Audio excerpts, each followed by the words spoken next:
What's up, everybody? This is Donnie Stern from DeucesCrack.com. I'm going to bring you another Zoom episode this week. These seem to be popular, but I think I have done enough of these after this week that I'd like to try to branch out and do something a little bit different with 6 Max. So I'll just say right here, if anyone has hand histories they want to submit to me that I can review for next week or the next several weeks, I'd like that. I can also maybe review some of my own hand histories. But any other creative ideas you guys might have for the next video, I'm also open to that. If you want to post in the thread this week, let me know what you think, what direction you think I should take. And I know some people will say no, just keep making more live Zoom sweats. I've just done so many of them that I think it's just getting a little bit exhausting to keep doing. I feel like I'm too frequently just running into the same type of situations, and you guys are not getting the best learning experience out of it if it's repetitive. Although, repetition is good sometimes too. To have to, just see something happen over and over again to get it, like beaten into your head on what's right or what's wrong. But so I'll do one last one, and then I'll probably try to change it up for next week. So let's go.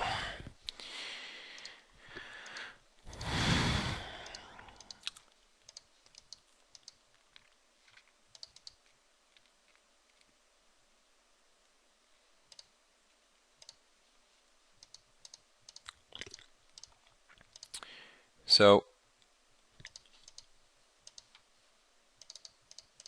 um,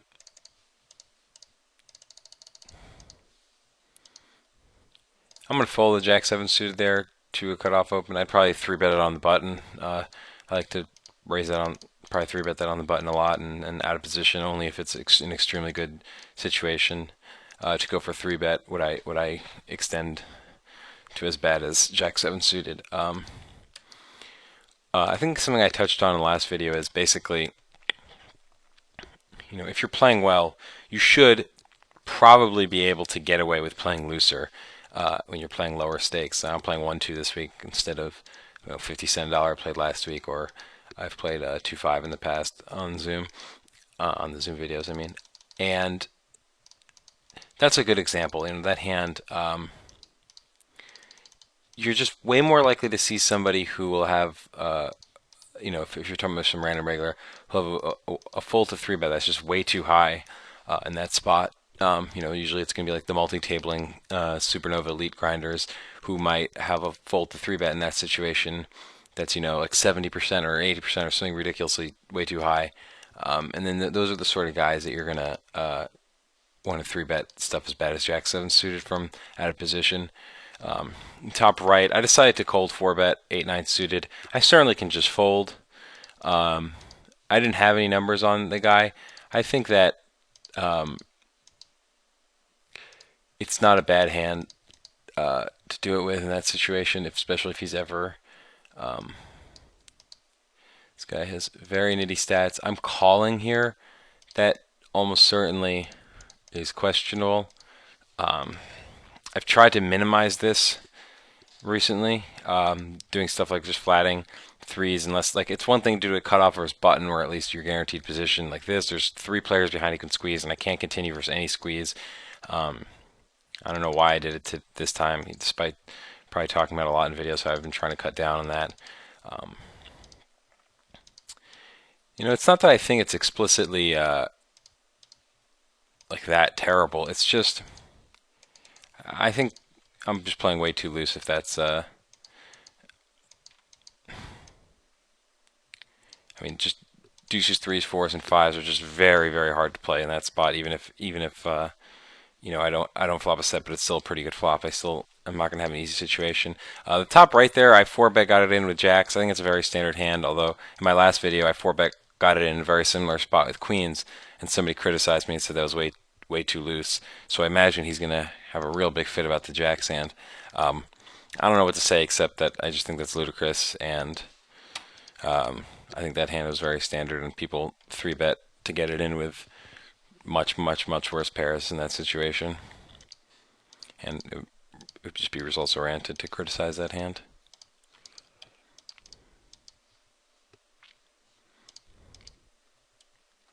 Now this guy donked kind of small, so I raised the king ten of diamonds. I probably raised versus most size donks there. I'm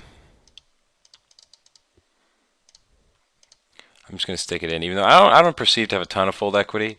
I think, well, you don't need fold equity when you have the best hand, I guess. I just think my hand is too strong, and there is always a random, every now and then, there's a lot of situations where I get in where I think, wow, like there's no way I actually have any fold equity here. Or sometimes it'll be the opposite. I have a really strong hand and somebody makes a huge raise on the flop. I'm like, okay, obviously he's not folding, so I don't need to slow play. I'll just get it in, and then they end up doing it more often than you'd think sometimes. I know that's not a very scientific explanation of that, but it just seems to happen. It happens sometimes. So even when you think your opponent is very rarely going to fold, you always have to attribute at least like a couple of percentage points to the possibility of him not folding, or him folding.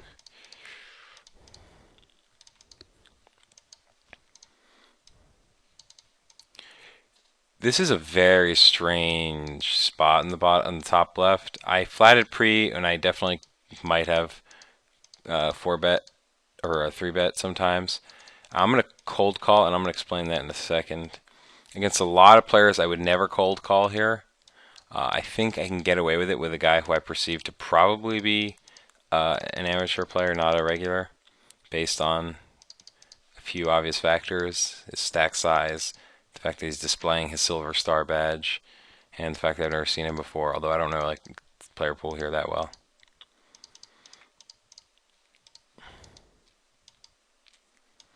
If this were heads up, I'd almost certainly not fold here. The player behind, I'm a little bit nervous. I don't know. He probably would have the guy behind probably would have three bet.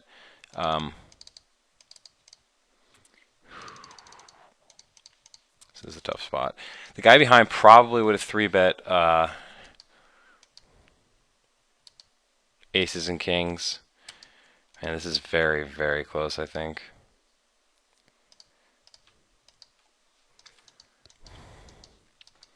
I think a random definitely is capable of having like a worse queen or some nonsense like that. I don't think I should fold. It's unfortunate I have the king of clubs in my hand. Well, I mean, he had pocket sixes, but I almost think that the results kind of justify my call. Like the fact I mean, if he has a flop raising range that is as wide as sixes on that board, then I assume I can't fold the turn if given we know that.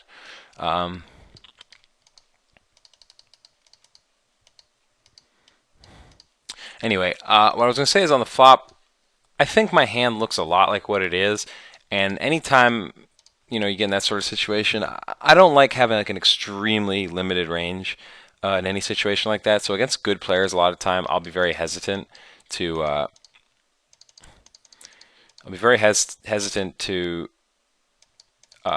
cold call in any situation like that where it's very obvious that I have exactly what I have. I'd rather represent a wider range. Even if I just cold three bet in that spot, I can have more hands than if I flat call, basically. At least I can have some bluffs.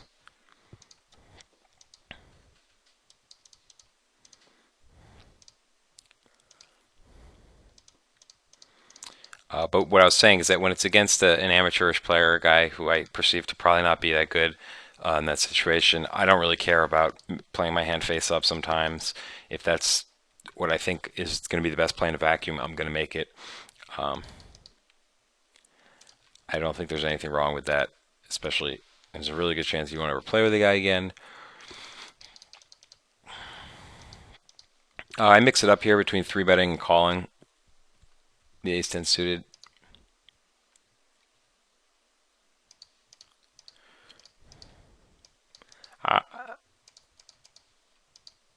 I'd say I probably three bet more than I call, but there are certain hands that I really think that play just much better to a call in the small blind. But I think some of them are kind of obvious. Stuff like Queen Jack off. A lot of like big offsuit Broadway cards. Some of like the some stuff like ace nine off, things like that that play reasonably well if button opens, and you flat, you keep in all of his hands that you dominate in his range. Um, I'm not thrilled about playing like a kind of deep stack to pot ratio out of position, but on the other hand, I'm also keeping the pot small, so it's there's that inflection point. Not sure exactly what's more important. When they're min raising in that stack depth, if it's more important to keep the pot kind of small, or if it's more important to bloat the pot to diminish the value of position.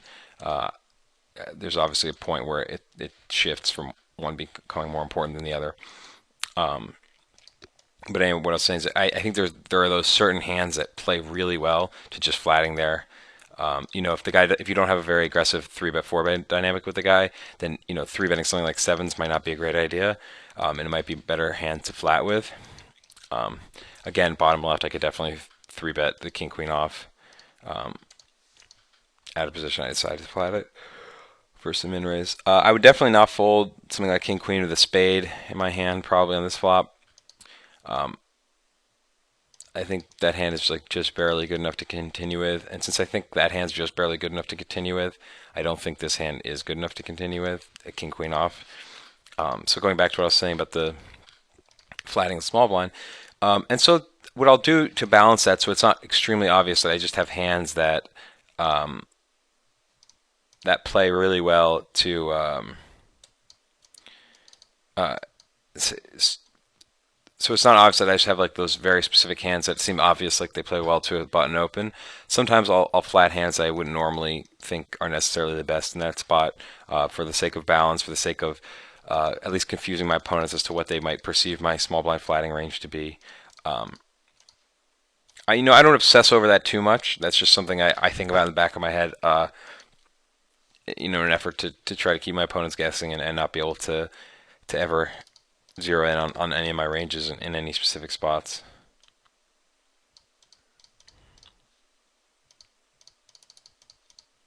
I'm going to c-bet in the top left. I definitely don't have to c-bet. Um, I think, the fact that this is the board I 3-bet, or I squeezed, he called. It's the fact that I'm literally always getting called by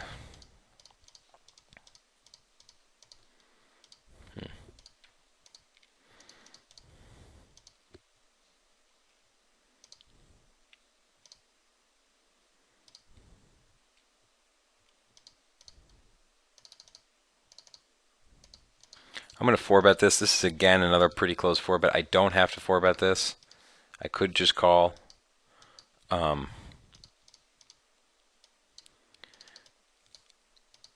the times when you decide whether or not to 4-bet stuff like jacks and ace queen in these spots. First of all, there's a few things to consider with a hand like jacks. One is that a lot of the time, his bluff 3-betting range, it's not exactly like I'm like thrilled to take a flop against that. I'm giving him a lot of free equity the times when he has, queen nine suited. I'd have to. I should have. Excuse me. I should have bet top left. Um, I'd have to do some sort of like simulations to really figure this sort of thing out. But it seems to me like I'm not entirely sure if I make more money off of some of his bluffing 3-bets, the ones that have overcards against me. If I make more money by calling or by 4-betting, and then occasionally he gets it in, but usually he just folds.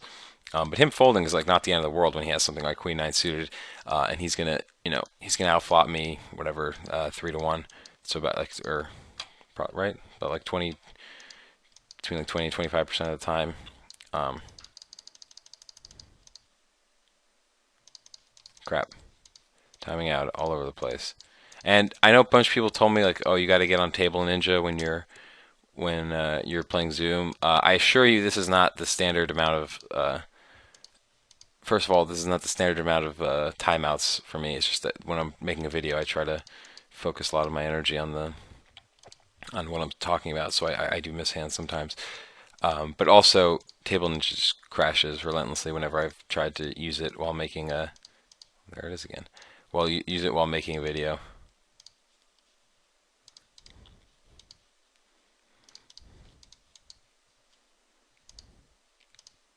For some reason, my HUD is not working.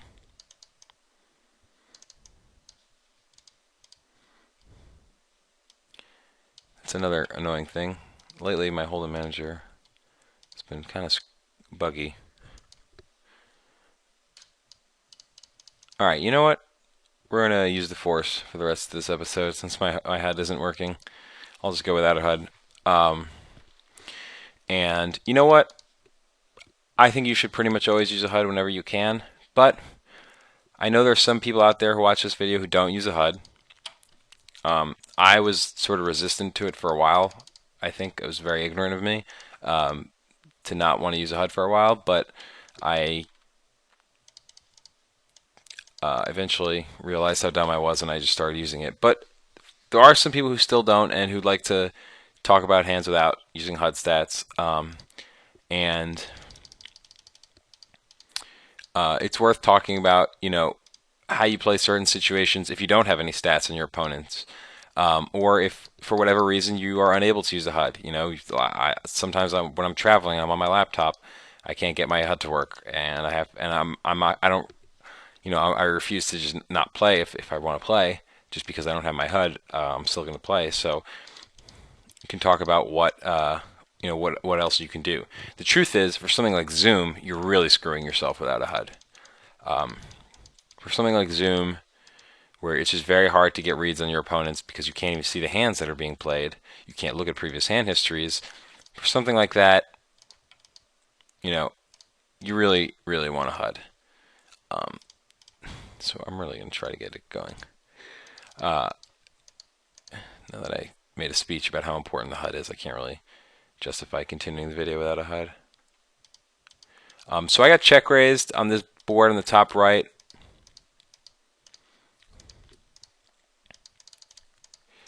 I called the flop. I think that's fairly standard. I wouldn't really ever want to fold a hand this strong. Basically, his flop raising range probably is very centered towards the hands that beat me would be, queen 10, pocket tens, and pocket deuces. But other than that, I don't think most people have too many just like random queen X's in their raising range. So I think I'm actually doing fairly okay against his range. And then on this river, this is a mandatory bluff, I think. I do think he should at least be capable of folding something as strong as queen 10 on this river. Also, anytime he may have check raised with an ace and gotten to the river with it, I don't expect him to check call with it. This river is like a very disaster card for my range versus his range. As in, this river card smashes my range, especially once he checks. So it's very important to turn a hand even as strong as jacks there into a bluff. If I was my opponent, and my opponent was me in that situation, I hope you guys understand what I'm saying, and I saw my opponent check back pocket jacks there, I would lose a lot of respect for them. And I would think, wow, that was a terrible check behind, shame on them.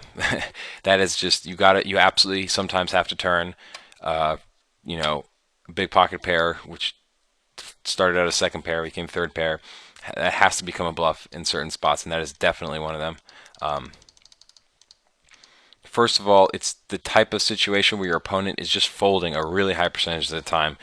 So even if you might be doing okay at showdown, it still might be better to just turn your hand into a bluff and just get him to fold, 90% of his hands or even more in certain spots.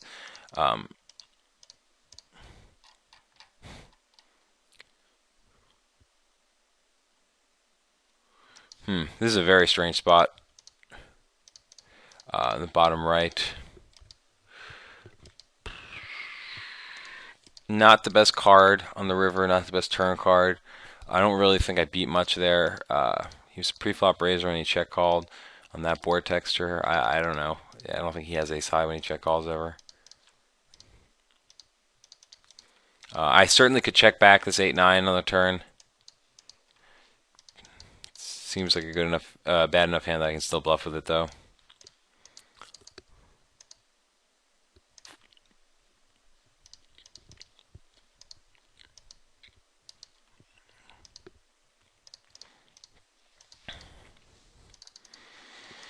Well,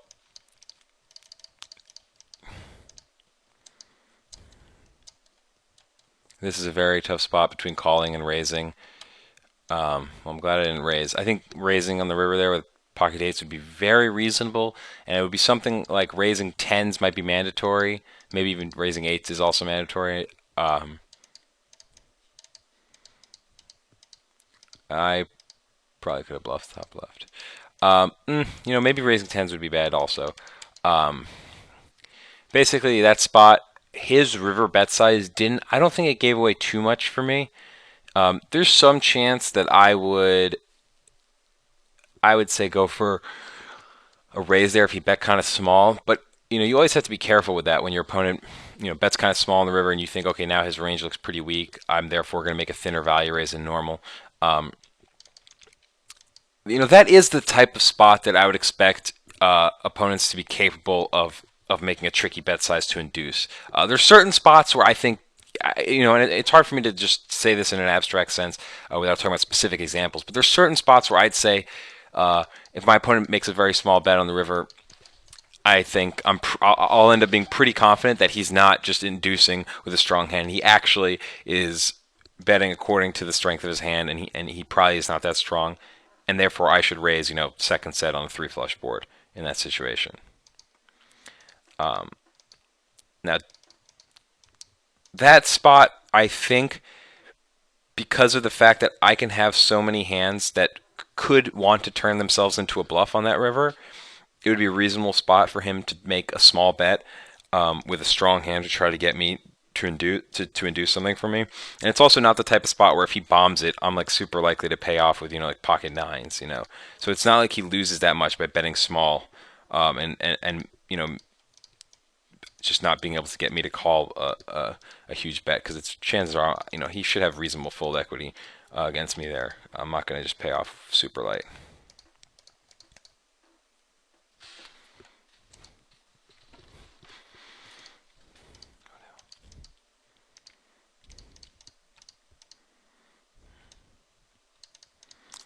This is a fairly bad turn card.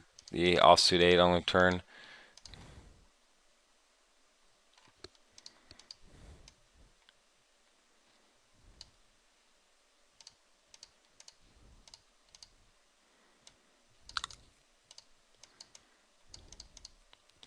Um, there's definitely certain opponents I would check fold that turn against.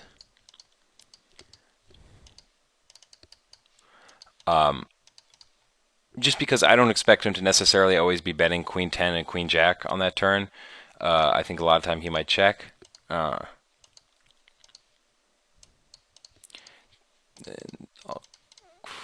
this might be a bad payoff in the bottom left. I expect him to bet the turn sometimes with an ace. I don't think I can fold this river, but I'm not at all. As far as check calling top two pair on a fairly dry board, this is about as bad as it gets. Maybe I would have been right to fold that turn. He bet kind of small. I was prepared to fold on most river cards. I don't think I can ever fold on a king.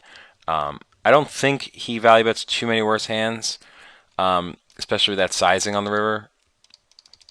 But I certainly don't think I should be folding top two pair. There is always that chance that he is value betting worse hands.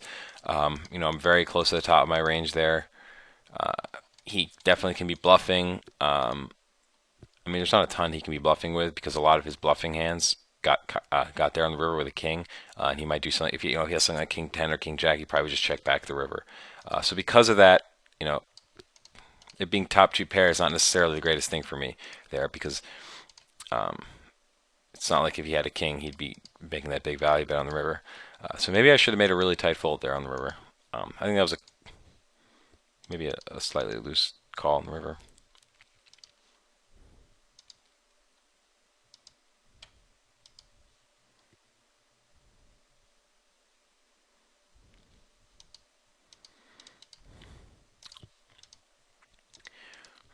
So I bet twice in the top right. Now I'm going to give up this river with my hand, blind versus blind. To be honest, I have some showdown value. Sometimes it goes check check and he has like ace 9 or ace 10. I think that's a bad check by him on the river. I'm almost never checking a queen on the river.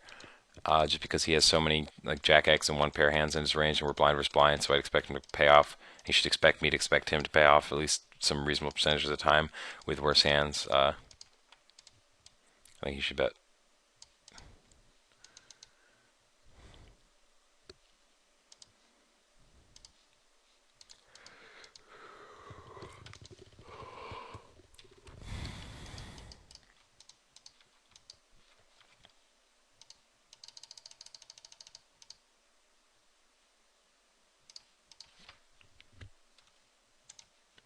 I decided to just call ace queen in the spot against this player. I don't, ace queen obviously is usually a 3-bet from the blinds versus a cutoff open. You're going to want to vary it though sometimes with ace queen against guys who you think might not call too many 3-bets. Again, basically anytime you think somebody's going to call too many 3-bets, you're going to skew your 3-bet range to a lot more just big cards, broadways, ace queen, ace jack, stuff like that, ace 10, whatever, depending on the situation, of course. But if they're folding to a lot of 3-bets, you can sometimes you almost like let them off the hook a little bit and just go to take a flop with some of your better hands like ace jack and king queen and occasionally ace queen, just because they're going to fold so often. So the value you gain from 3-betting will be achieved mostly by 3-betting some garbage hands quite often. And the fact that they are not going to show up with that many hands you dominate when you 3-bet them and they call diminishes the value of 3-betting a hand like ace queen or ace jack in the first place.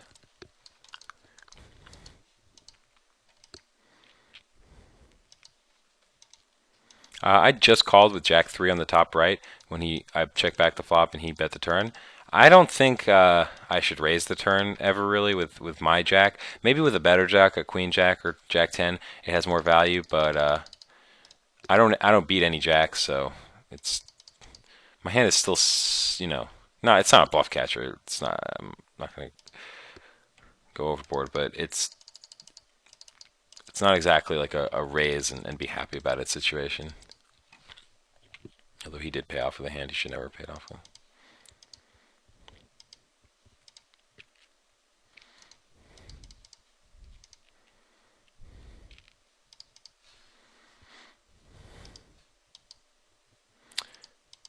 So if the original raiser in this hand on the bottom right I squeezed with queens in this flop game.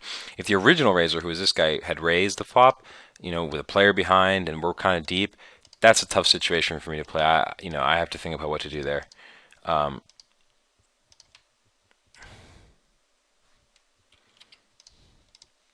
But when this guy calls with his stack, it's a no-brainer bet and see what he does in the turn. If we're a little bit deeper, if we have like 180 or something on the river, I think about my action on the river here. As it is with half pot bet left behind, it becomes a pretty easy shove. I think he has a flush reasonable amount of time based on how fast he called the turn. Of course, he does have that sort of thing sometimes, and that's good.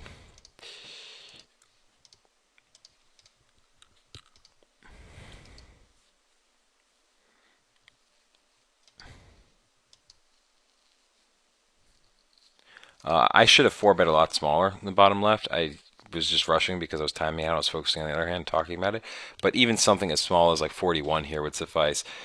Okay, when he makes this min 5-bet, man, am I tempted to not go all in because I think this is just super skews it towards aces when I just don't think he's bluffing here very often. I just can't fold queens though after putting in a quarter of my stack. But man, what a donkey play if he has aces or kings. I guess it was a good play since he didn't actually have anything. But no, it's not actually a good play, and I'll tell you why. Because my 4-bet range in that spot, I'm never 4-betting like I'm not 4-betting like 8-9 off. I'm 4-betting usually like semi-playable hands because I expect people to every now and then flat 4-bet. So I don't ever 4-bet with complete garbage. I have a conscious 4-betting range, I'll call it. I 4-bet hands that make sense to 4-bet even when I'm bluffing. So I have, like I've talked about this a million times in videos. So a lot of time when I 4-bet there, I'm going to have ace-x suited. How many hands ago was that? Oh, here. So when he... One sec. Let me play these hands. Okay, so when he clicks it back there, he's giving me 5-1. Now, all I have to do right now is take a note on the fact that he just did that. I am giving a lot away here, but it's okay because I don't actually really play against this guy ever. Just the knowledge that somebody is capable of min 5-betting there and folding basically means that the way I'm going to adjust to this, and good luck trying to to readjust to this because it's not like I'm doing anything exploitable, is I'm going to change my four betting range there to hands that I'm comfortable jamming over his five bet with. So I'm gonna now have probably a little bit looser for value. And as much as I say I would never, I'm not going to four bet 8-9 off or something in that spot. I still would do that against certain people. Now I know against this guy who's capable of like min five betting, it becomes that much more important now that I have a semi-playable hand for my four bet. So I have to have something like ace eight suited. Um, Now I'm not thrilled to ever like call a five bet there with like one pot size bet behind, but I'm pretty sure I could justify it if he has some bluffing hands in his range, and he has enough hands in his range such that I could pretty much flop something that has 33% equity against his continuing range on the flop often enough that I can't actually fold getting 5-1 or 6-1 or whatever the situation is that he's giving me.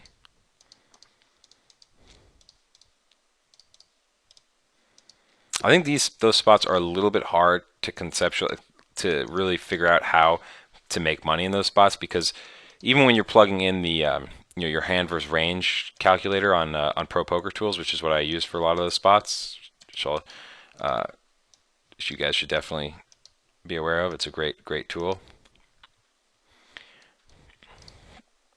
I don't know this guy, and my HUD's not working, so I don't have any stats on him. Man, I think this is an important.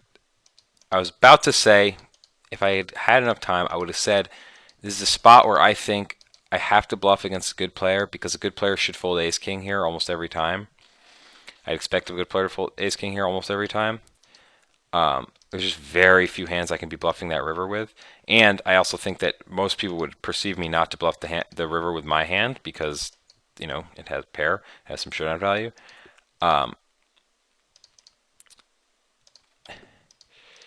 but if I don't expect my opponent to be very good, I should probably just check that river. The thing is, he does sometimes have kings, and it's like a disaster for me to let him get to showdown with kings. Um, okay, this time I'm just going to flat the 3-bet with jacks.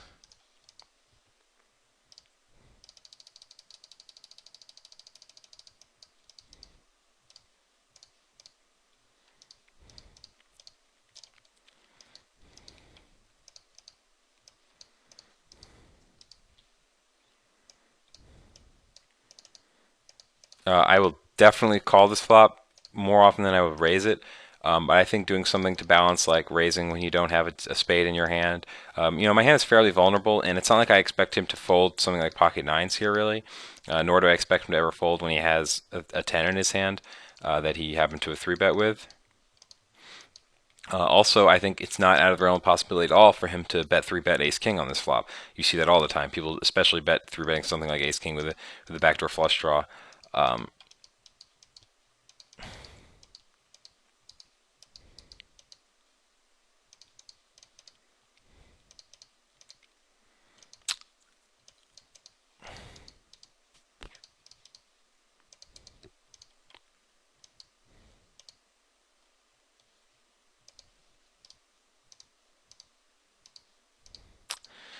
Sorry if I've been flustered a bit at times with this video.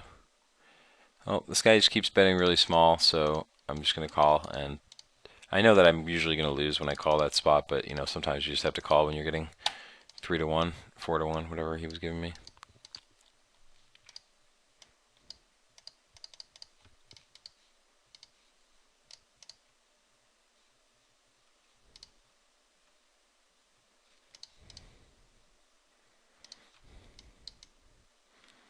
Almost 4-1.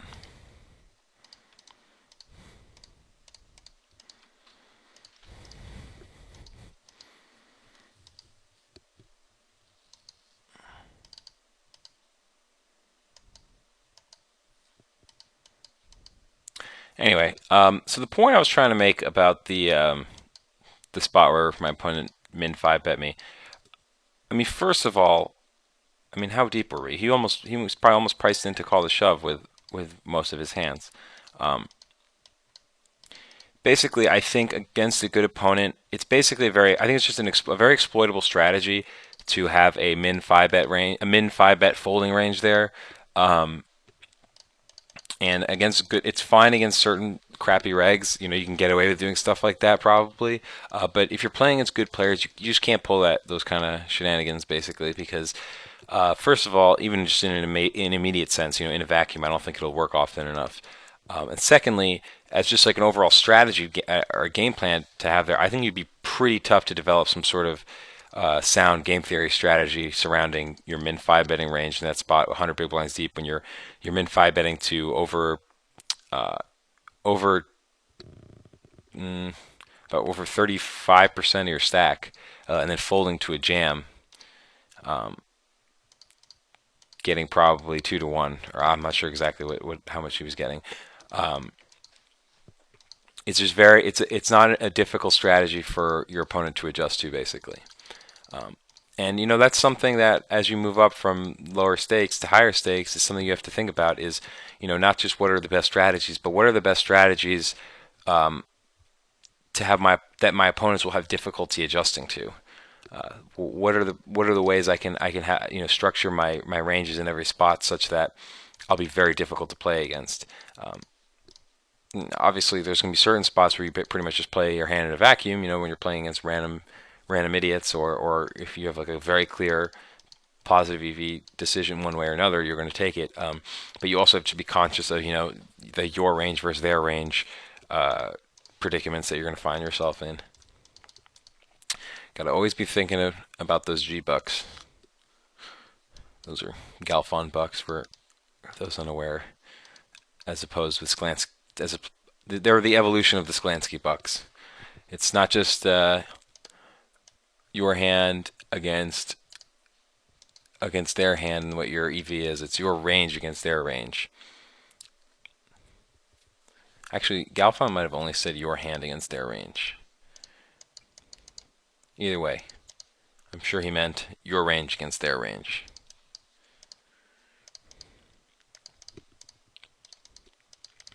So we're going to do a couple more minutes here.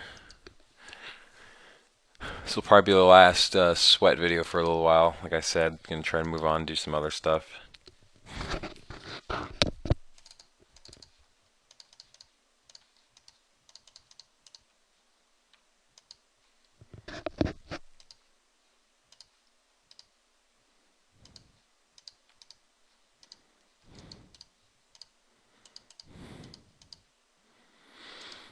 Not typically raising eights on this flop, but he donked for a min bet, so I pretty much always raise that spot. I would raise a lot of worse hands too.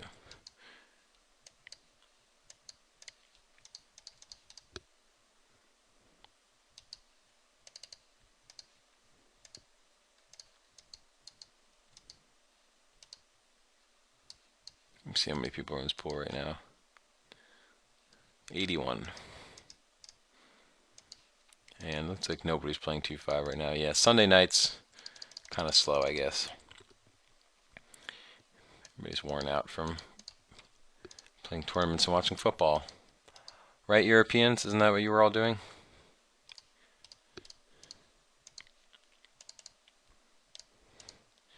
I'm going to check raise this ace-jack in this bottom left.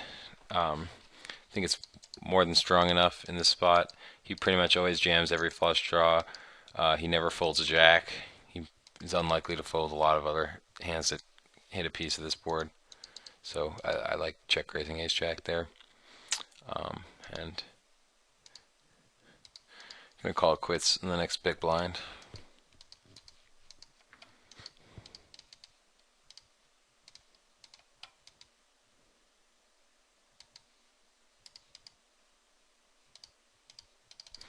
I'm going to try to, you know, it seems like this guy's isolating the limper quite a bit, so I'm going to try to isolate him and et cetera, et cetera. Basically, you know, a hand like ace-jack, it'll play fine if I get flatted.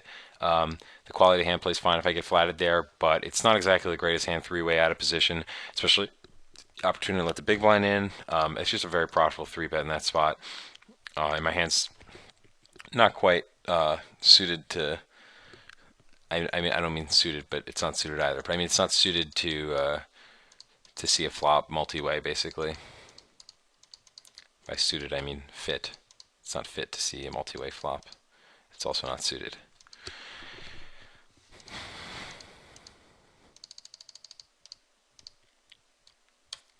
All right, since we're about to end this session, I'll try to play a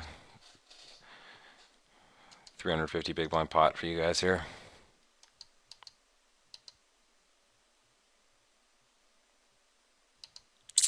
He wouldn't oblige. All right. Well, like I said at the beginning of the video, questions, comments on this video, and please let me know if you have any ideas for next week if you want me to do something different. Also, I'd love to get some hand histories from you guys to do a bit of a hand history review video for next week. So please PM me that on Deuces Cracked, or you can send it on 2+2, wherever. And yeah, let me know what you guys think and if you have any more ideas. Thanks a lot. For deucescracked.com, this is Donnie Stern.